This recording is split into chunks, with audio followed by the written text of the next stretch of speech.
ദ്വന്ദ്വം. പുഴുങ്ങിയ നെല്ലും നുറുക്കിയ തേങ്ങയും മുറ്റത്തുണക്കുവാനായി നിരത്തിട്ടു കാവലിരിപ്പാണു മുത്യമ്മ.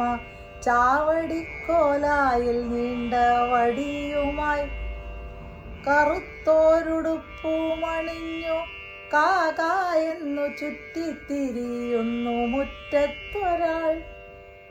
കാവലാളെ കണ്ടു പൊങ്ങിപ്പറന്നോട്ട കണ്ണാലെ നോക്കി കരഞ്ഞിടുന്നു. കാവതി കാറിക്കൊണ്ടെത്തിയല്ലോ, കള്ളി കൊപ്രയെല്ലാം കൊത്തിക്കൊണ്ടുപോമേ. കല്ലെടുത്തേറു കൊടുത്തിട്ടു പ്രാഗിക്കൊണ്ടോതുന്നു മുത്തി നശിച്ച കാക്ക. കാറി വിളിച്ചു തൻ കൂട്ടരെ കൂട്ടിയിട്ടു നെല്ലു കൊത്തിയിടും തേങ്ങാപ്പൂളതും വലവിരിക്കേണം മുകളിലായി.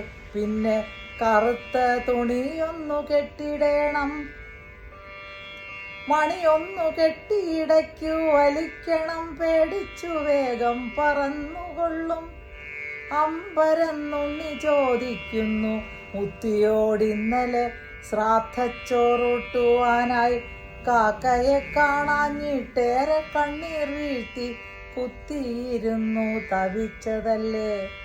ഇന്നിതാ കാക്ക ഇങ്ങെത്തിയപ്പോൾ തന്നെ കല്ലു വലിച്ചെറിഞ്ഞോടിക്കുന്നോ. ഒറ്റ ദിനം കൊണ്ടു കാക്ക അസ്പൃശ്യനായി മാറി. വിചിത്രമീ ലോകനീതി, ന്യായമായുണ്ണിതൻ സംശയമിപ്പാരിൽ സ്വാർത്ഥത തന്നെ ജയിച്ചു നിൽപ്പൂ.